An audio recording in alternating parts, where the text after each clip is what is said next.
1945년 이전의 일본. 그때 일본을 완전히 지배했던 아주 강력한 이데올로기가 있습니다. 바로 국가신도인데요. 오늘은 디시올톰의 날카로운 분석을 따라서 어떻게 종교가 국가를 위한 강력한 무기가 될 수 있었는지 그 내부 구조를 한번 제대로 파헤쳐 보겠습니다. 자, 여러분께 질문 하나 드려볼게요. 종교는 개인의 선택일까요? 아마 대부분 당연하지라고 생각하실 거예요. 그쵸? 그런데 말이죠. 오늘 우리가 들여다볼 일본의 국가신도라는 걸 알게 되면요. 이 당연했던 상식이 완전히 뒤집힙니다. 당시 일본인들에게 신도는 믿고 싶으면 믿고 아니면 마는 그런 게 아니었어요. 이건 그냥 의무였습니다. 모든 국민의 삶 구석구석에 스며들어서 일본인이라면 반드시 따라야 하는 아주 강력한 사회적, 정치적 의무였던 거죠. 아니 그럼 대체 어떤 원리로 이 거대한 시스템이 작동할 수 있었을까요? 모든 것의 시작은 바로 여기에 있었습니다. 정부와 종교, 이 둘을 그냥 하나로 딱 묶어버린 거죠. 그 핵심 원리가 바로 사이세 일치, 우리말로 하면 재정일치입니다. 이게 그냥 옛날부터 있던 오래된 사상, 여기서 그친 게 아니에요. 근대 국가로 변신하려던 메이지 정부가 국민 전체를 하나로 똘똘 뭉치게 하려고 의도적으로 다시 꺼내든 아주 강력한 통치 도구였던 겁니다. 보세요. 1868년에 나온 이 칙어를 보면 이게 그냥 추상적인 이론이 아니었다는 게 명확해지죠. 국가가 대놓고 선포한 핵심 정책이었습니다. 종교의식이 곧 우리 통치의 시작이다라고 선언한 거나 마찬가지예요. 자, 그럼 이 국가 신도를 굳건하게 떠받치고 있던 세 개의 거대한 기둥은 뭐였을까요? 당시 모든 일본 국민의 머릿속에 주입되었던 핵심 사상들을 지금부터 하나씩 살펴보겠습니다. 이 세 가지 믿음이 국가 신도의 심장이라고 할 수 있습니다. 첫째, 천황은 그냥 나라를 다스리는 사람이 아니라 태양 여신의 피를 이어받은 살아있는 신이라는 것. 둘째, 일본 땅과 일본 국민은 신이 만들었기 때문에 다른 누구와도 비교할 수 없이 신성하다는 것. 그리고 마지막 셋째, 이렇게 신성한 일본은 전 세계를 이끌어야 할 운명, 즉 사명을 가졌다는 겁니다. 자, 그럼 이런 생각들이 그냥 머릿속에만 머물렀을까요? 아니죠.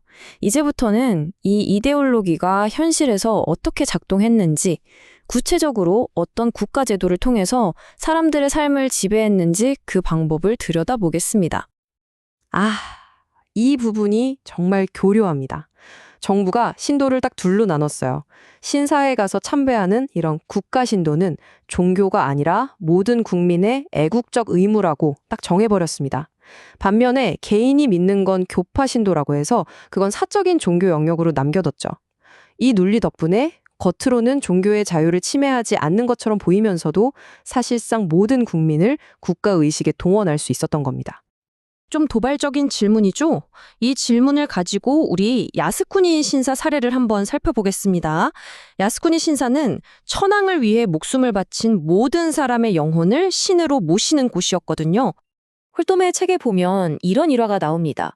평소에 말썽만 피우던 어떤 하인이 있었는데 전쟁에 나가서 죽자 야스쿠니의 신으로 모셔졌다는 거죠. 이 신문 기사를 보세요. 이게 바로 당시 국가의 공식 입장이었습니다. 천황을 위해 싸우다 죽으면 과거에 어떤 죄를 지었든 모든 게 용서되고 신이 된다는 거였죠. 그리고 이 모든 시스템의 가장 꼭대기에는 이세신궁이 있었습니다. 여기가 바로 천황의 조상신, 태양 여신, 아마트러스를 모시는 곳인데요. 결국 이세신궁을 숭배하는 건 곧 천황에게 충성하는 것과 똑같은 의미가 되는 겁니다. 신앙과 충성이 완벽하게 하나가 되는 말 그대로 국가신도의 심장부였던 셈이죠. 핫코 이치우, 아마 들어보신 분도 계실 텐데요. 온 세상을 하나의 지붕 아래에 둔다는 뜻입니다. 이 말이 바로 일본의 팽창주의 정책을 정당화하는 핵심 구호가 됐습니다. 전 세계를 일본이라는 자비로운 지붕 아래 하나로 모은다는 그런 의미로 쓰였죠. 이 총리의 말을 보면 아까 말했던 그 신성한 사명이 어떻게 일본의 전쟁 그리고 제국 건설과 직접적으로 연결되었는지 명확하게 보입니다. 세계 평화라는 아주 그럴듯한 이름 아래에서 팽창을 정당화했던 거죠. 자, 이제 거의 마무리 단계입니다. 국가 신도가 공식적으로 해체된 후에 홀톰은 그 유산에 대해서 몇 가지 중요한 질문을 던졌는데요. 이걸 살펴보면서 결론을 향해 가보도록 하죠. 여기서 한 가지 짚고 넘어갈 게 있습니다. 우리가 지금 보고 있는 이 분석 자체가 엄청난 역사적 격변의 한가운데서 쓰였다는 점이에요. 홀톰은 국가 신도라는 거대한 체제가 무너지는 과정을 바로 눈앞에서 지켜보면서 이 글을 쓰고 또 수정했던 겁니다.